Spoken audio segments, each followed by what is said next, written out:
Hey guys, welcome to Surya's Vlogs.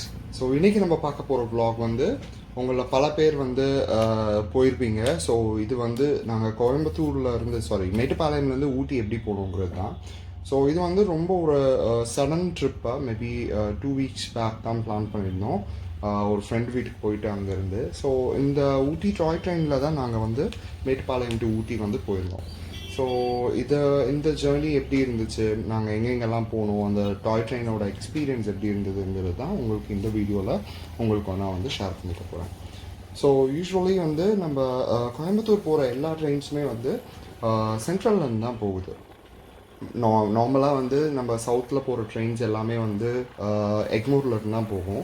But இந்த train வந்து சென்ட்ரலில் இருந்து தான் போகுது. அதாவது கோயம்புத்தூர் போகிற மோஸ்ட் ஆஃப் த ட்ரெயின்ஸ் வந்து சென்ட்ரலில் இருந்து தான் போகுது. உங்களுக்கு நீங்களே பார்த்துருக்கோம், உங்களுக்கு நிறைய பேருக்கு கண்டிப்பாக தெரிஞ்சிருக்கோம். ஸோ இதுதான் நாங்கள் போன ட்ரெயின். ரொம்ப நல்லா இருந்தது ட்ரெயின். ஆக்சுவலி 3rd AC தான் புக் பண்ணியிருந்தோம். ரொம்ப நல்லா இருந்துச்சு.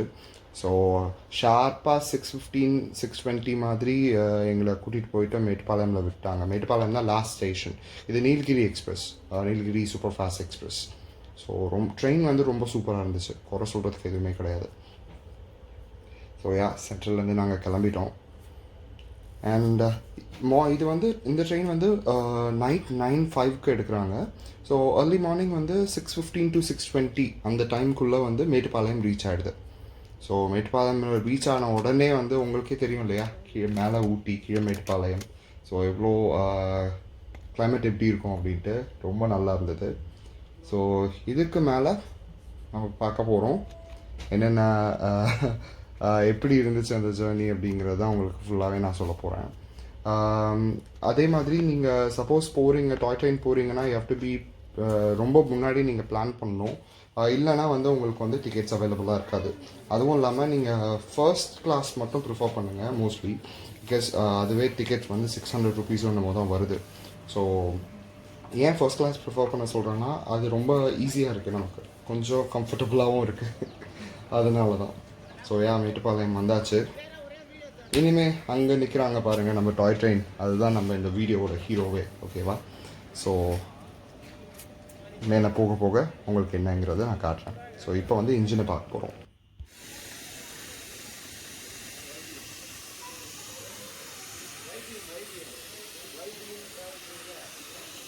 ஸோ கைஸ், இதுதான் வந்து நம்ம ட்ரெயினோட ஸ்விஸ் இன்ஜின். இது வந்து ஒரு பழைய ஸ்டீம் இன்ஜின். அதாவது பிரிட்டிஷ் காலத்தில் வந்து இது யூஸ் பண்ணிகிட்ருக்காங்க. நல்லா மெயின்டைன் பண்ணி மேபி அவ்வளோ பார்ட்ஸ் மேபி சேஞ்ச் பண்ணியிருப்பாங்களா இருக்கும். பட் அதே அதாவது சேமான ஒரு ஸ்டீம் இன்ஜின் தான் இது. ஸோ உங்களுக்கு இதுக்கு முன்னாடி ஒரு சின்ன ஒரு இன்ட்ரடக்ஷன் மாதிரி கொடுத்துட்றேன். ஸோ இந்த ரயில்வே லைன் வந்து 1854 வந்து போட ஸ்டார்ட் பண்ணியிருக்காங்க. பட் ஆனால் இது வந்து முடிக்கிறதுக்கு வந்து 45 years ஆச்சு. அதாவது 1899 தான் இது வந்து ஓப்பன் பண்ணாங்களே. ஸோ இந்த ரயில்வே லைன் வந்து மோஸ்ட்லி எதுக்காக யூஸ் பண்ணாங்கன்னா, எதுக்காக போட்டாங்கன்னா, டீ, அதாவது நீலகிரியில் இருக்க அந்த டீ பிளான்டேஷன்ஸும் அந்த டீயை வந்து டிரான்ஸ்போர்ட் பண்ணுறதுக்காகவும் தான் மெயினாக இதை வந்து யூஸ் பண்ணாங்க. ஸோ இது வந்து எப்போ ஓப்பன் பண்ணாங்கன்னா ஜூன் 1899 தான் ஓப்பன் பண்ணாங்க. டேட் என்னால் சரியாக கண்டுபிடிக்க முடியல. ஸோ ட்ரெயின் வந்து இப்போ மூவ் ஆகிடுச்சு. நீங்களே பாருங்கள், சூப்பராக இருக்குது. ரொம்ப, அதாவது 10 km/h தான் இது ட்ராவல் பண்ணுது, அதாவது குன்னூர் வரைக்கும். ஸோ இது குன்னூருக்கு அப்புறம் வந்து பார்த்திங்கன்னா டீசல் இன்ஜின் தான் வந்து சேஞ்ச் பண்ணுறாங்க. பிகாஸ் அதுக்கப்புறம் வந்து கொஞ்சம் ஈஸியாக இருக்கும் அப்படின்ட்டு. பட் ஸ்டில் அப்போவுமே கூட 20 km/h தான் போகுது. ஸோ இந்த ட்ரெயின் வந்து கண்டிப்பாக ஒரு ஹெரிட்டேஜ் ட்ரெயின். இதில் வந்து போகிறதுக்கு வந்து நிறைய பொறுமை வேணும். Because 5 hours journey. ரோட் வழியாக போனீங்கன்னா உங்களுக்கு 2 hours தான் ஆகும். பட் இதில் போகிறதுனால உங்களுக்கு வந்து 5 to 5.5 hours கண்டிப்பாக வந்து ஆகிடுது. ஸோ இந்த ட்ரெயின் வந்து ரெகுலர் கிளாஸ், அதாவது நார்மல் கிளாஸ், அதுக்கப்புறம் ஃபர்ஸ்ட் கிளாஸ்ன்னு 2 இது இருக்குது. டோட்டலி இதில் 4 compartments இருக்குது. ஸோ இப்போ நாங்கள் உட்காந்துருக்கிறது வந்து ஃபர்ஸ்ட் கிளாஸ் கம்பார்ட்மெண்ட். ஸோ அதாவது வந்து ஃபர்ஸ்ட்லேயே அதுதான் இருக்கும். இந்த நீங்கள் என்னடா இன்ஜின் முன்னாடி இல்லைன்னு நிறைய பேர் பார்க்கலாம். இந்த ட்ரெயின் வந்து புஷ் சிஸ்டம்லலாம் ஒர்க் ஆகுது. அதாவது பின்னாடி இருந்து புஷ் பண்ணுது. பிகாஸ் லைக் இது மலை ஏறுதுங்கிறதுனால பின்னாடி இருந்து தான் புஷ் பண்ணுறாங்க இந்த ட்ரெயினை. ஸோ ரொம்ப சூப்பராக இருந்தது. இந்த ட்ரெயின் வந்து ஆக்சுவலி ரொம்ப என்ன சொல்கிறது, நம்மளுக்கு ஸ்லோவாக என்ன தான் போனாலும் அது அந்த ஃபீலே வந்து ரொம்ப பயங்கரமாக இருந்துச்சு. அது ரொம்ப என்ன சொல்கிறது, ரொம்ப பிடிச்சிருந்தது ஆக்சுவலி. நீங்கள் கண்டிப்பாக இல்லை யாராவது போகாமல் இருந்திருந்தீங்கன்னா கண்டிப்பாக ஒரு தடவையாவது இந்த குன்னூர் ட்ரெயினில் வந்து நீங்கள் வந்து ட்ராவல் பண்ணணும். அது குன்னூர் ட்ரெயின் இல்லை, ஊட்டி ட்ரெயின், ஊட்டி டாய் ட்ரெயின் அப்படின்னு சொல்கிறாங்க. ஸோ யா போயிட்டுருக்கோம், செம்ம ஜாலியாக இருக்குது. ஸோ அதே மாதிரி இதில் வந்து இந்த இது வந்து எப்படி ஒர்க் ஆகுது, இந்த ட்ராக் எப்படி ஒர்க் ஆகுதுங்கிறதுலாம் நான் வந்து உங்களுக்கு வந்து போக போக கண்டிப்பாக சொல்கிறேன்.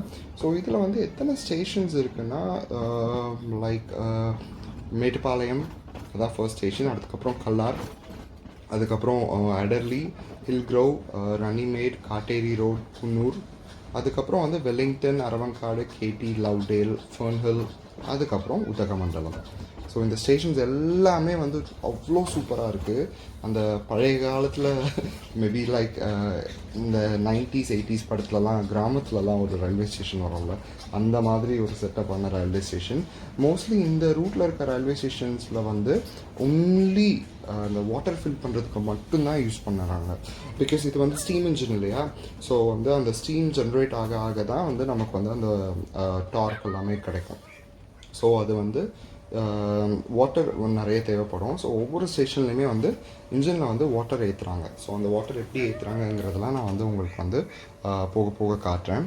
ஸோ இதுதான் எங்களோட ஃபர்ஸ்ட் ஸ்டேஷன்.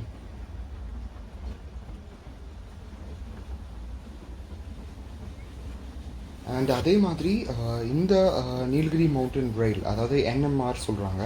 ஸோ இந்த ரயில்வே லைனில் வந்து லைக் அபவுட் 16 டனல்ஸ், அதாவது 16 டனல்ஸ் அண்ட் 250 பிரிட்ஜஸ் இருக்குது. அதாவது 250 பிரிட்ஜஸ்னால் குட்டி குட்டி பிரிட்ஜஸாக கூட இருக்கலாம். அது மேபி ஒரு 10 feet பிரிட்ஜ் கூட இருக்குது. பிகாஸ் நாங்கள் பார்க்கும்போது பார்த்தீங்கன்னா குட்டி குட்டி ரிவர்ஸ் அங்கங்கே போகுது, குட்டி குட்டி ஃபால்ஸ் அங்கங்கே போகுது.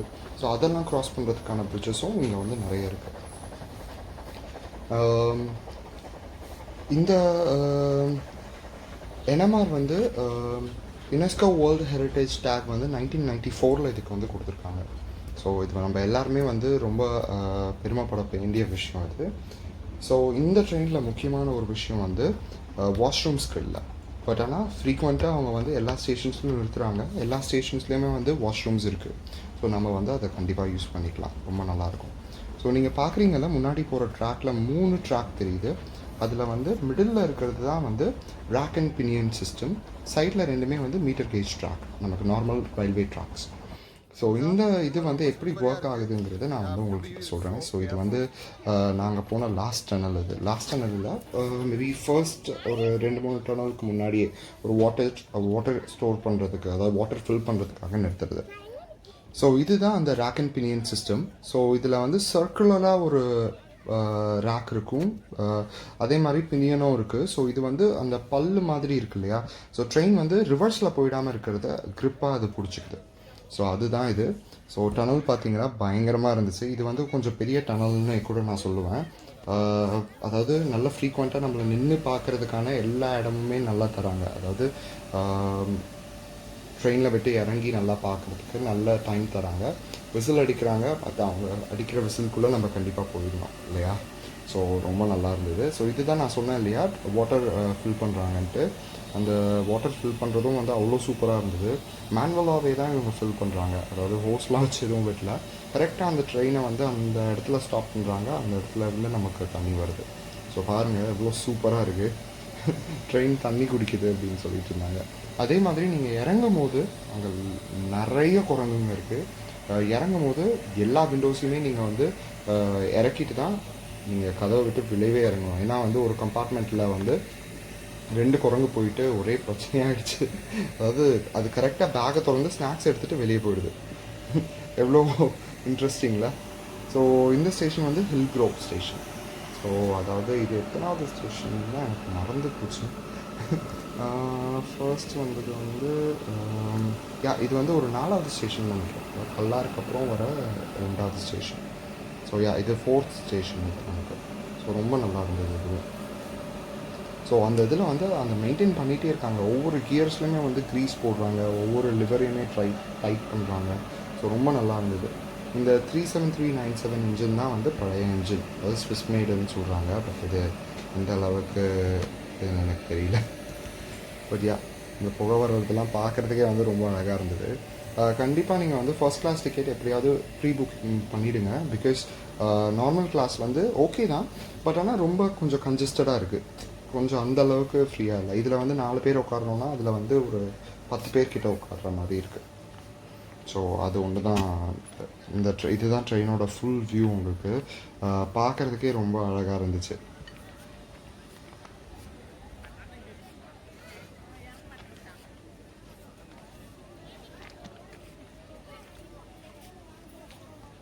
ஸோ இதே மாதிரி நீங்கள் பார்த்தீங்கன்னா பாருங்கள், வயசானவங்க கூட கண்டிப்பாக வந்துடுறாங்க. பட் ஸ்டில் இதெல்லாம் ஒரு ஃபீல் தானே, ஒரு என்ஜாய் பண்ணுறதுக்காக தானே. ஸோ கண்டிப்பாக யா. ஸோ இந்த இந்த ஹில் எப்படி ஏறுது பார்த்தீங்களா? ஸோ இதுதான் வந்து அவ்வளோ சூப்பராக இருந்தது. எவ்வளோ ஸ்டீப்பாக அந்த காலத்தில் வந்து ஒரு ரயில்வே லைன் போடணும்னு அவங்களுக்கு தோணி இந்த மாதிரி ஒரு ரயில்வே லைன் நமக்கு போட்டு கொடுத்துருக்காங்க. நடுவில் அவ்வளோ பெரிய ராக் எல்லாமே வந்து அந்த காலத்தில் எப்படி உடச்சிருக்காங்கன்னே தெரியல. மேபி கண்டிப்பாக வந்து ஏதாவது கிரனைட்ஸ் யூஸ் பண்ணியிருப்பாங்க. But still that is very much difficult. இந்த ஸ்டேஷன் பார்க்குறதுக்கே அவ்வளோ சூப்பராக இருந்தது. ஸோ யா, இது விசில் அடிச்சிட்டாங்க, எல்லோரும் வராங்க பாருங்கள். பட் ஸ்டில் பீப்புளும் கொஞ்சம் கோஆப்ரேட் பண்ணுறாங்க. அதாவது அவங்க விசில் அடிக்கும் போது டக்குன்னு கிளம்பிடுறதுனால லேட் ஆக மாட்டேங்குது யாருக்கும். So yeah, it is all good. But இறங்கும் போது இன்னொரு தடவை சொல்கிறேன், கண்டிப்பாக நீங்கள் எல்லாருமே வந்து விண்டோஸை இறக்கிட்டு தான் இறங்கணும், இல்லைனா ரொம்ப கஷ்டமாக போயிடும். ஸோ அந்த பிரிட்ஜஸ்லாம் சொன்னேன் இல்லையா, ஸோ இதுதான் அந்த பிரிட்ஜஸ் எல்லாமே. பார்க்குறதுக்கு ரொம்ப சூப்பராக இருந்தது. இந்த மாதிரி குட்டி குட்டி ஃபால்ஸ், அதுவும் நாங்கள் போனது மழை டைமுங்கிறதுனால எல்லா சைடில் இருந்துமே நிறைய குட்டி குட்டி ஃபால்ஸ் நாங்கள் பார்த்தோம். எனக்கு வந்து அந்த சைடு எனக்கு சீட் கிடைக்கல, எனக்கு இந்த சைடு விண்டோ சீட் தான் கிடச்சிது. ஸோ இது பார்க்குறதுக்குமே வந்து ரொம்ப நல்லா இருந்துச்சு. இதுவுமே ஒரு பிரிட்ஜ் இது ஆக்சுவலி. மேபி நான் அந்தளவுக்கு எடுக்கலை, அந்தளவுக்கு எடுக்கலைன்னா கீழே எல்லாம் பார்த்த மாதிரி எடுக்கல, வெறும் ட்ரெயினை கவர் பண்ணுற மாதிரி தான் எடுத்திருந்தேன். ஸோ பார்த்தீங்கன்னா இந்த பிரிட்ஜ் தான் அது. இந்த மாதிரி நிறைய குட்டி குட்டி பிரிட்ஜ், அதாவது நான் சொன்னேன் இல்லையா, இதில் வந்து ஆல்மோஸ்ட் 250 பிரிட்ஜஸ் இருக்குது. ஸோ யா, இது வந்து எங்களுக்கு ஆக்சுவலி குன்னூர் ஸ்டேஷன் வந்துட்டோம். ஸோ குன்னூர் ஸ்டேஷனில் வந்து நார்மலாக ட்ரெயினை வந்து பார்த்து ஸ்டேஷன்லேருந்து ஃபோட்டோ எடுத்துக்கிறதுக்கு அவ்வளோ கூட்டம் இருக்குது. So yeah, it is like so good too. So Coonoor ஸ்டேஷன்லலாம் வந்து குரங்கு தொல்லை இல்லை. பிகாஸ் நிறைய ஜன நடமாட்டம் நிறைய இருக்கிறதுனால குரங்குங்க வந்து அந்தளவுக்கு வரலன்னு தான் நான் சொல்லுவேன். பட் நார்மல் ஸ்டேஷன்ஸில் தான் வந்து it is so risky, because அவ்வளோ குரங்குங்க இருக்குது.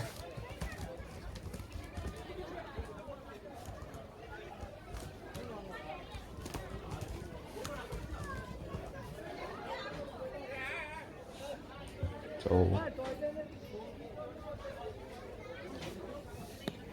அதே மாதிரி டிடிஆர் வந்து ஒவ்வொரு ஸ்டேஷன்லேயும் வந்து கூடவே வந்துட்டுருக்காரு. பட் ஆனால் அவர் என்ன பண்ணுறாருன்னா, எந்தெந்த ஸ்டேஷனில் நிற்கிறாங்கன்னு அவருக்கு தெரியுது இல்லையா. ஸோ டிடிஆர் வந்து எங்கள் கூட வரல. ஸோ அவர் வந்து ரோட்வே யூஸ் பண்ணி வந்துடுறாரு. ஸோ இதுதான் ஆக்சுவலி நான் உங்களுக்கு இன்ஜின் சேஞ்ச் பண்ணுறத வீடியோ எடுக்கலாம்னு நினச்சேன். கடைசியில் போகிறதுக்குள்ளே எடுத்துட்டாங்க. ஸோ ஸ்டீம் இன்ஜின் வந்து எடுத்துட்டாங்க. இப்போ வந்து டீசல் இன்ஜின் அட்டாச் பண்ணி நம்ம வந்து புஷ் பண்ண போகிறாங்க நம்மளை.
அண்ட் யா, இது வரைக்கும் நல்லா நீங்களும் இந்த ட்ரெயின் ஜேர்னி என்ஜாய் பண்ணியிருப்பீங்கன்னு நினைக்கிறேன்.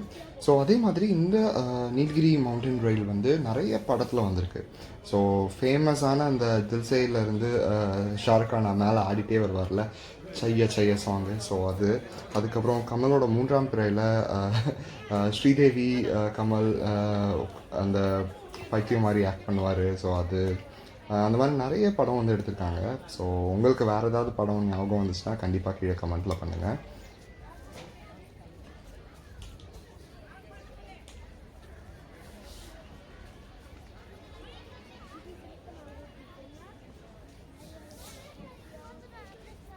ஸோ குன்னூர்.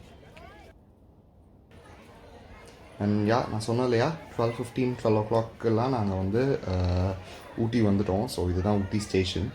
ஸோ இந்த ஊட்டி ஸ்டேஷனும் வந்து ரொம்ப அழகாக இருந்துச்சு. அதே மாதிரி குன்னூர் ஸ்டேஷனில் வந்து ரிதம் படத்தில் அர்ஜுன் வருவார்ல, ஸோ அது கூட நினைக்கிறேன் நான். பட் தப்பாக இருந்தால் நீங்கள் கீழே மென்ஷன் பண்ணுங்கள். ஸோ இந்த வீடியோ கண்டிப்பாக இதோட முடியுது. ஸோ அடுத்த வீடியோவில் கண்டிப்பாக உங்களை வந்து ஒரு இன்ட்ரெஸ்டிங்கான ஒரு vlog-ஓட நான் வந்து உங்களை மீட் பண்ணுறேன். தேங்க்யூ, பாய் பாய்.